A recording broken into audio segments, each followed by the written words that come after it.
Hello bachcho, let's see this question, and the question says dash is any attribute of an organism, morphological, physiological, behavioral, that enables the organism to survive and reproduce in its habitat. Option A exponential growth, option B acclimatization, option C adaptation, option D mutualism. हमारा question यहाँ पर ये पूछ रहा है कि ये एक fill in the blanks question है और यहाँ पर ब्लैंक में पूछा गया है कि कैसा एट्रीब्यूट होता है ऑर्गेनिज्म का जो कि मॉर्फोलॉजिकल भी हो सकता है, फिजियोलॉजिकल भी हो सकता है, बिहेवियरल हो सकता है, जिसके बलबूते पर ऑर्गेनिज्म सरवाइव करता है और अपने हैबिटेट में रिप्रोड्यूस करता है। और ऑप्शंस दिए गए हैं एक्सपोनेंशियल ग्रोथ, एक्लाइमेटाइजेशन, अडेप्टेशन और म्यूचुअलिज्म। की कॉन्सेप्ट इस क्वेश्चन के लिए ये रहेंगे कि अडेप्टेशन क्या होती है और ये ऑर्गेनिज्म को कैसे हेल्प करती है, हमें एक एग्जाम्पल से समझना है। अडेप्टेशन ऑर्गेनिजम्स का एक ऐसा फीचर होता है जो कि उन्हें एनेबल करता है कि वो सरवाइव कर सकें और सिर्फ सरवाइव ना कर सके, उस हैबिटेट में वो रिप्रोड्यूस भी कर सके, यानी कि वो सरवाइव भी करती है और रिप्रोडक्शन भी करती है ताकि उस हैबिटेट में वो कंटिन्यूअसली प्रेजेंट रह सके। रिप्रोडक्शन यानी कि उनका रेस भी कंटिन्यू होता चले। और ये फीचर्स मॉर्फोलॉजिकल हो सकती है। मॉर्फोलॉजिकल यानी कि बॉडी के स्ट्रक्चर में हो सकती है। दूसरा, ये फिजियोलॉजिकल हो सकती है। फिजियोलॉजिकल यानी कि बॉडी के फंक्शन में। और ये फीचर बिहेवियरल भी हो सकती है। बिहेवियरल यानी कि कैसे हमारा बॉडी बिहेव करता है उस ऑर्गेनिक एनवायरनमेंट में। वो एक एग्जाम्पल होता है और वो है नॉर्थ अमेरिकन डेजर्ट में।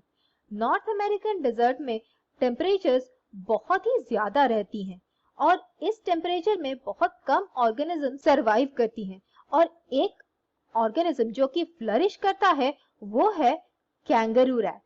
कैंगरू रैट एक डेजर्ट ऑर्गेनिज्म है और ये ऑर्गेनिज्म बहुत ही छोटे साइज का होता है और ये उनका एक मॉर्फोलॉजिकल चेंज है, क्योंकि छोटे साइज के होने के कारण यहाँ पर सरफेस एरिया बहुत ही कम होता है और सरफेस एरिया कम होने के कारण वाटर का लॉस वो भी कम होता है। और एक एडेप्टेशन होता है कि ये यूरिन जो प्रोड्यूस करती है वो बहुत ही ज्यादा कॉन्सेंट्रेटेड होता है और कॉन्सेंट्रेटेड यूरिन प्रोड्यूस करने के कारण इनमें वाटर लॉस भी बहुत ही कम होता है। इन्हें अलग से पानी भी नहीं पीना पड़ता, क्योंकि इनमें जो बायोलॉजिकल प्रोसेसेस होती हैं उनमें जो वाटर प्रोड्यूस होती है उन्हें कहते हैं मेटाबॉलिक वाटर।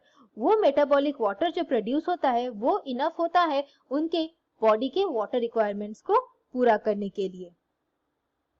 यूरिन का कॉन्सेंट्रेटेड प्रोड्यूस होना ये है फिजियोलॉजिकल चेंज। हमारे क्वेश्चन के हिसाब से एक ऐसा एट्रीब्यूट ऑर्गेनिज्म का मॉर्फोलॉजिकल, फिजियोलॉजिकल, बिहेवियरल जो कि ऑर्गेनिज्म को सर्वाइव और रिप्रोड्यूस करने के लिए हेल्प करता है, वो बेसिकली हमारे अडेप्टेशन का डेफिनेशन है और यही हमारा आंसर है ऑप्शन सी। और बाकी जो ऑप्शंस दिए गए हैं, पहला दिया गया है एक्सपोनेंशियल ग्रोथ। एक्सपोनेंशियल ग्रोथ तब होता है जब रिसोर्सेज जो होती हैं हमारे हैबिटेट में वो अनलिमिटेड हो, तब जो ऑर्गेनिज्म में ग्रोथ का पोटेंशियल आता है वो एक्सपोनेंशियल ग्रोथ होता है। म्यूचुअलिज्म एक बेनिफिशियल एसोसिएशन होता है और ये बेनिफिशियल एसोसिएशन से दोनों ऑर्गेनिजम्स को बेनिफिट्स होती है, जैसे कि बीज और फ्लावर्स को। बीज को हनी मिलता है फ्लावर से और फ्लावर का पोलिनेशन हो जाता है। दूसरा है एक्लेमेटाइजेशन। एक्लेमेटाइजेशन एक ऐसा चेंज होता है जो कि टेम्पररी बेसिस पर होता है, जैसे कि हमारा बॉडी जब हाई और ऑल्टीट्यूड में जाता है, हमारे बॉडी में जो चेंजेस आते हैं वो टेम्पररी बेसिस पे आते हैं, वो रिवर्सिबल होते हैं, ताकि जब हम नॉर्मल लेवल ग्राउंड पर आते हैं वो चेंजेस नॉर्मल को आ जाते हैं। वो होता है acclimatisation. I hope you understood the solution. Thank you and all the best.